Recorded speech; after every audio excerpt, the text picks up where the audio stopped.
సంతకాలలో కుహు కుహుల రాగంతో మృదు మధురోహలు మనసున నింపే కోయిల ఈ జ్యోతి మనిషిని నమ్మి మమతలు పంచే కోవెల ఈ జ్యోతి.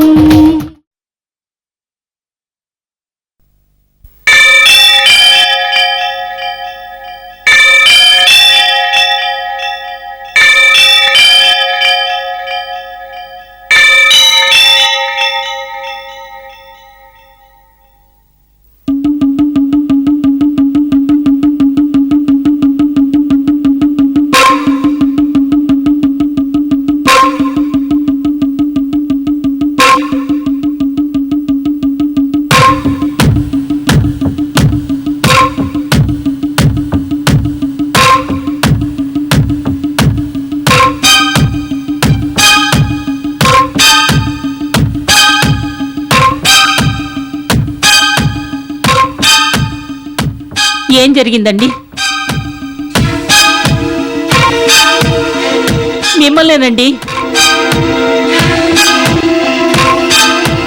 ఏం మాట్లాడరే?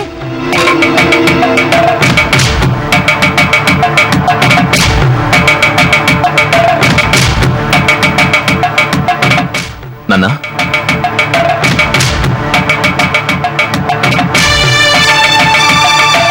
ఏనాన్నా వాళ్ళు ఈ పెళ్లికి ఒప్పుకోలేదా? చెప్పండి.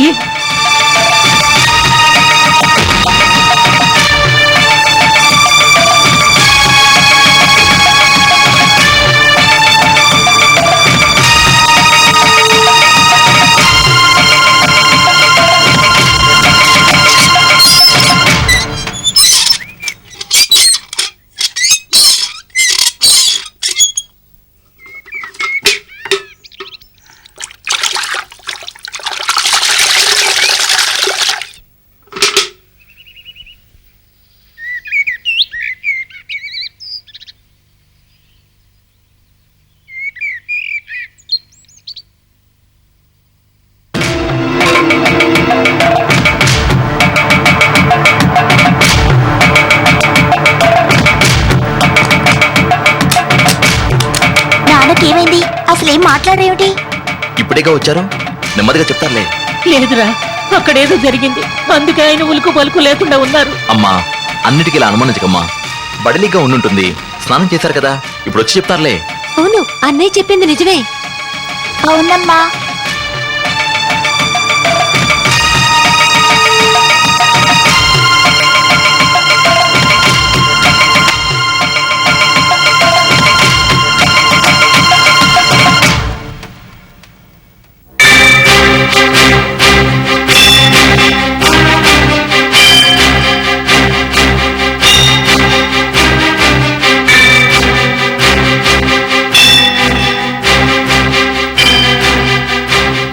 నాన్నా, ఏమండి? నాన్నా, ఏమండి? తలుపు తీయండి. నాన్నా, తల తెరు నాన్నా, తలుపు తీయండి. నాన్నా, తెరు నాన్నా. నాన్నా, తలుపు తీయండి. తక్కువ తక్కువ. నాన్నా, నాన్నా.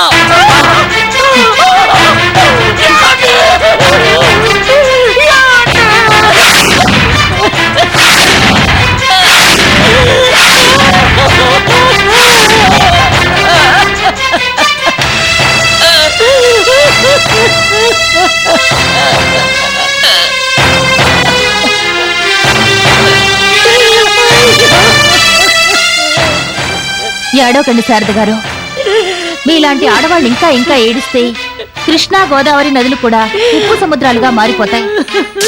ఆడవాళ్ళకి కన్నీళ్లు తప్ప తాగడానికి నీళ్లే ఉండవు. పుణ్య నదుల్లో మునిగితే మనుషులు చేసిన ఎటువంటి పాపాలైనా పోతాయంటారు.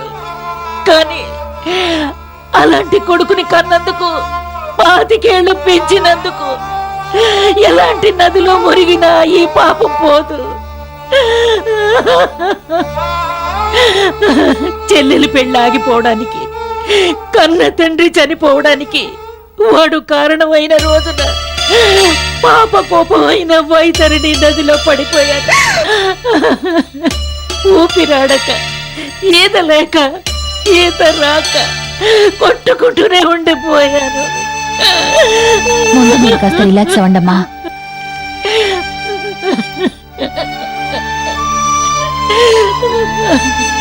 కూర్చోండి.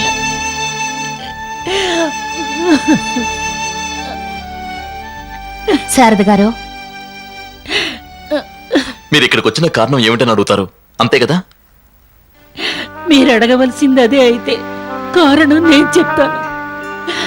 తోడబుట్టిన చెల్లి పెళ్లి ఆపేసిన వాణ్ణి, కన్న తల్లి పసుపు కుంకుమల్ని కాలరాసిన వాణ్ణి, మనిషి రూపంలో ఉన్న మృగాన్ని ఇన్ని మోసాలు చేసిన వాణ్ణి 9 మాసాలు మోసి కని పెంచారంటే చాలా బాధగా, సిగ్గుగా, అవమానంగా ఉందమ్మా.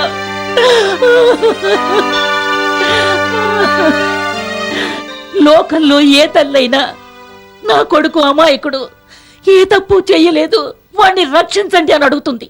కానీ నేను అలా అడగను.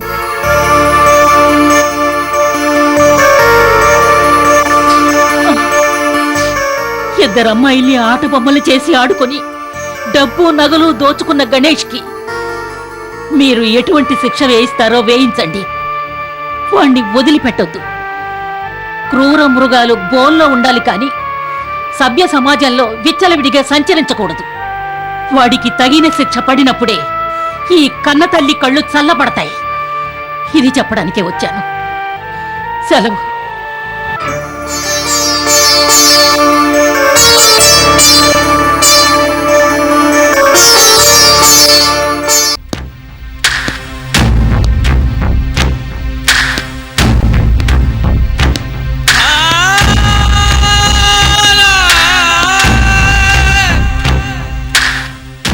బ్రహ్మాజీ, నీ ఫోటో పేపర్లో పడిందిరా. ఏం రాశారో చదువు. 30 లక్షలతో పరారీ. ఈ ఫోటోలోని వ్యక్తి పేరు బ్రహ్మాజీ. శ్రీకృష్ణ బ్యాంక్ లో పనిచేసే జ్యోతి అనే అమ్మాయిని పెళ్లి చేసుకుని ఆమె ఉద్యోగాన్ని ఆసరాగా చేసుకుని ఆమెను ఇరికించి బ్యాంకు డబ్బు 30 లక్షలు లోన్ పేరు చెప్పి కాజేసి పరారయ్యాడు. ఎందుకురా నవ్వుతున్నావు? చదువు చదువు. అంతకు ముందు కావ్య అనే అమ్మాయిని ప్రేమించి ఆమెను గర్భవతిని చేసి ఆమె వద్దున్న నగలు డబ్బు తీసుకుని మోసం చేశాడు. ఇలాంటి మోసగాళ్ల బారిన మరే ఆడపిల్ల పడకూడదని ఈ ప్రకటన ఇస్తున్నాం. అంతేకాదు, ఈ ఫోటోలో ఉన్న వ్యక్తి ఆచూకీ తెలియజేస్తే తగిన పారితోషికం ఉంటుంది. ఇట్లు R Bhuvaneshwari, BABL, advocate, Daba Gardens, Visakhapatnam. Very good. అన్నట్టు నువ్వు కష్టపడుకునే డబ్బు వచ్చే మార్గం ఉంటుంది రాజు. ఏమిటది? ఆవిడెవరు? భువనేశ్వర, జగదీశ్వర. ఆవిడ దగ్గరికి వెళ్ళి బ్రహ్మాజీ ఆచూకీ నాకు తెలుసు అని ఆ పారితోషికం కొట్టేసేయి. మనం ఇక్కడి నుంచి జెండా పీకేసి మరో చోట పాతేద్దాం. బ్రహ్మాజీ, ఆ భువనేశ్వరి దేవాంతకురాలు. ఆమె పేదవాళ్ల కోసం, ముఖ్యంగా ఆడవాళ్ల కోసం పోరాడే న్యాయవాది. ఆవిడికి స్టేకప్ చేసిందంటే అల్లాటప్ప కాదు. మనం ఎంతో జాగ్రత్తగా ఉండాలి. నాకు పిరికి ముందు నూరు పోస్తున్నావా? స్నేహితుడిగా హితువు చెప్పడం నా ధర్మం. భువనేశ్వరి ఈ కేసు పూర్వాపరాలు స్టడీ చేస్తుంది. పోలీసులు నీకోసం గాలి మొదలు పెడతారు.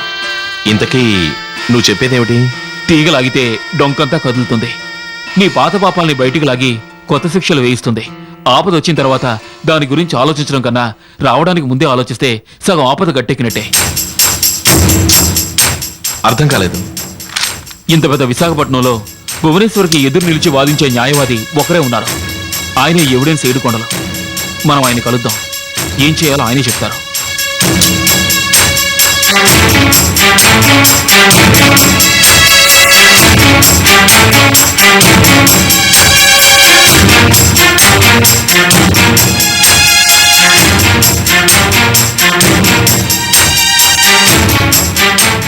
నువ్వు బ్రహ్మాజీ. 30 లక్షల రూపాయల డబ్బు, నగ, నట్ర, 2 అమ్మాయిలు, ద ఫేమస్ కాదు, నోటోరియస్. నాకు మీ సహాయ సహకారాలు కావాలి. నేనున్నదే అందుకే కదా. సార్, నా పేరు రాజు. ఈమె లిల్లీ. Hello sir. మేమందరం ఫ్రెండ్స్. ఈ కేసు నుంచి బయటపడాలంటే మనకు 7 కొండలుగా రాసులా కావాలని చెప్పింది నేనే. ఏ ఫ్రెండ్ నీడని అందుకే అన్నారు. కమాన్ కమాన్ సిడౌన్. మా 7 కొండల గారంటే ఎవరు అనుకున్నావు? ఆయన ఎవరికి అందరూ ఎత్తులో ఉంటారు. సరే సరే, నోరు మూసుకొని వాళ్ళకి తాగడానికి ఏమైనా ఇప్పించు. వెళ్ళు. అలాగేనండి. ఓకే, చెప్పండి. What can I do for you? You have to do so many things for us. Yes sir. మీకొచ్చిన డబ్బులు 30 లక్షలు ప్లస్ 30 లక్షలే సార్, ఇంకా ప్లస్ ఏముంది?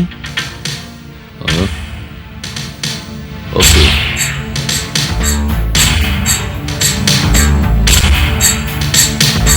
Come on, take it.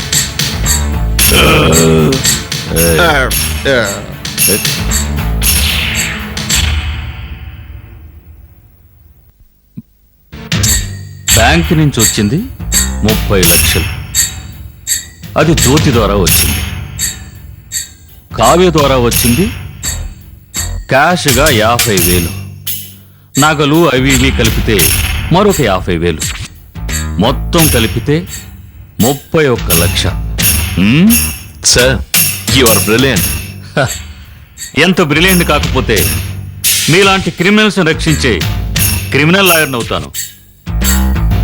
You are right sir. మీరే బ్రహ్మాజీని కాపాడగలరు. లిల్లీ, నేనొక్కనే కాపాడగలను. ఓకే, అసలు విషయానికి వద్దాం. మీకొచ్చింది 31 లక్షలు. 1 లక్ష రూపాయలు మీ సరదాలకి ఖర్చులకు ఉంచుకోండి, నో ప్రాబ్లం. మిగిలింది 30 లక్షల రూపాయలు. అందులో 25%, అరౌండ్ 7,50,000 రూపీస్. దాన్ని రౌండ్ చేస్తే 8 lakhs. అదే నా ఫీజు. టూ మచ్ సార్, చాలా ఎక్కువ. నేను ప్లాన్ వేసి కొన్ని మాసాలు కష్టపడి సంపాదించిన డబ్బు మీరు హాయిగా కాలు మీద కాలేసుకుని 4వ వంతు అడిగితే ఎలా? ఓకే, ఇవ్వద్దు. రేపు మీరు పోలీసులకు దొరికితే ఆ భువనేశ్వరి పోలీసుల చేత మీ తాట ఒలిపించి మొత్తం డబ్బు రికవర్ చేస్తుంది. మిమ్మల్ని కటకటాల వెనక వేస్తారు. ఓచలు లెక్క పెట్టుకుంటూ నిల్చోండి.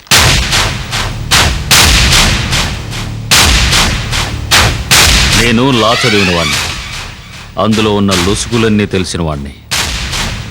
కానీ ఆ భువనేశ్వరి ఆడపులి. ఆమెను ఎలా పడితే అలా ఆడించే రింగ్ మాస్టర్ మా ఏడుకొండ గారు.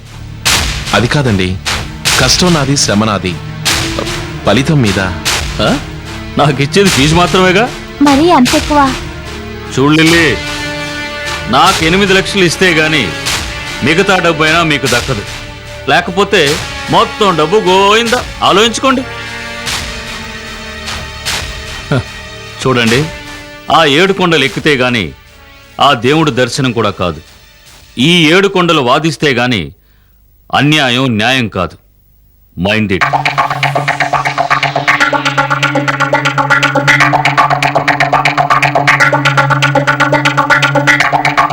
ఓకే, అలాగే కానివ్వండి. Good, very good. నాకు తెలుసాయి నువ్వు తెలివైన వాడివి. సరే, ఆ కేసు డీటెయిల్స్ ఏంటో చెప్పు.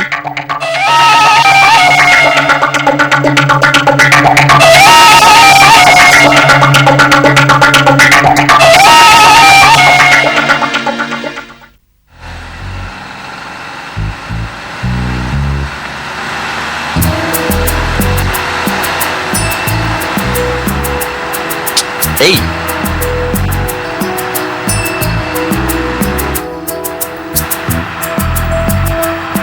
ఏమిటిది?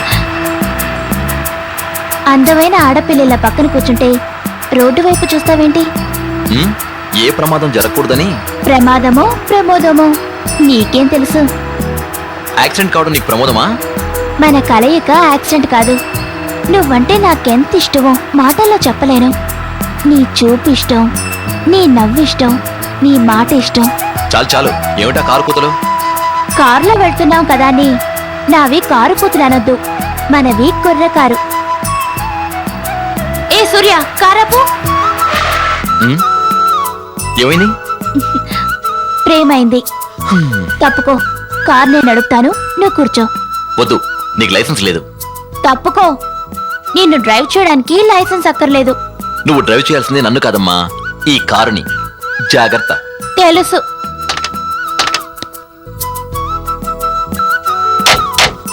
హలో, నువ్వేమైనా కార్ ఓనర్వా? స్టైల్ గా వెనక్కి కూర్చుంటున్నావు, ముందుకొచ్చి కూర్చో. వెళ్ళు.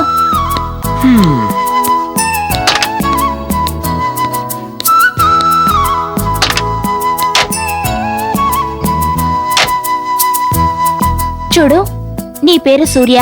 సూర్యుని తొలి అరుణకిరణాలు నేను. అంచేత మన కలయిక కల ఇక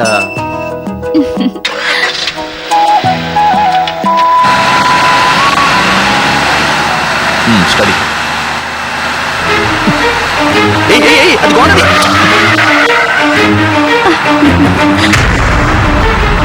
అరుణ Aruna right left left left left ఏంటిది అరుణ లెఫ్ట్ టచ్ చేయి.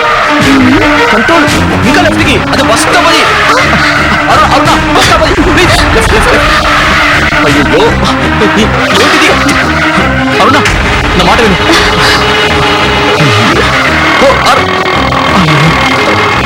స్టడీ కంట్రోల్ చేయి అరుణ.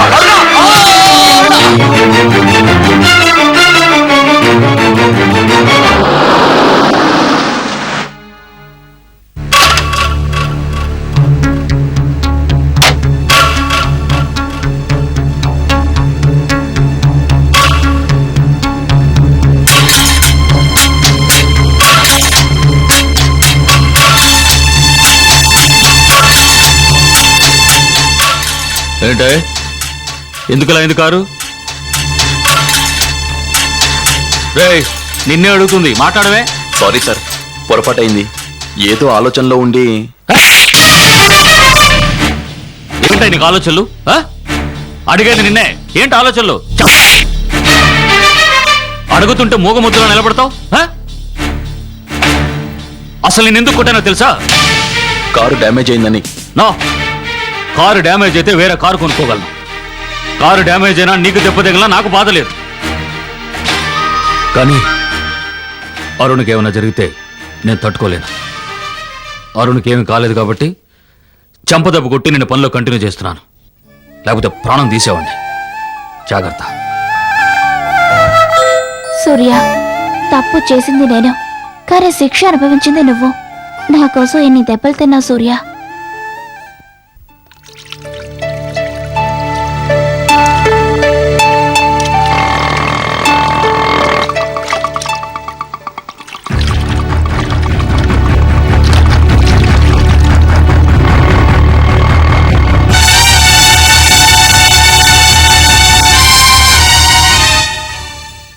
కావ్య,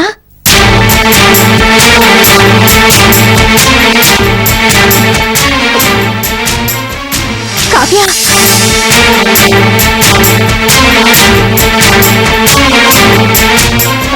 కావ్య, కావ్య, అమ్మా. ఏమిటమ్మా, ఏమైంది? ఎవరో తరువుకొస్తున్నారు, నాకు భయంగా ఉంది.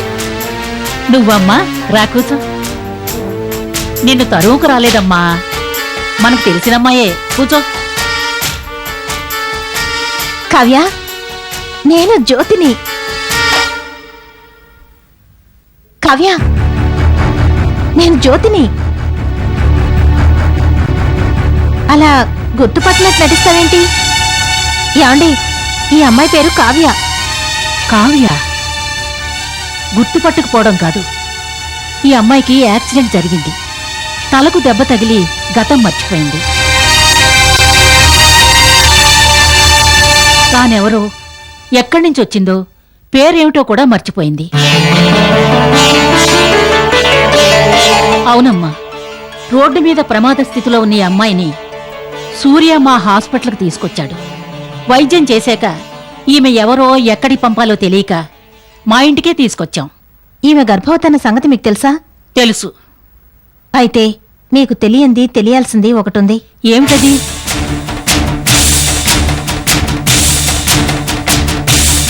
ఈమెను ప్రేమించినట్టు నాటకమాడి గర్భవతిని చేసి నగలు డబ్బు కాజేసింది. నా మెళ్ళో తాళి కట్టి నా ద్వారా బ్యాంక్ లోన్ 30 లక్షలు కాజేసింది ఒక్కరే, మీ అబ్బాయి హరీష్ ఉరఫ్ బ్రహ్మాజీ అనబడే గణేష్.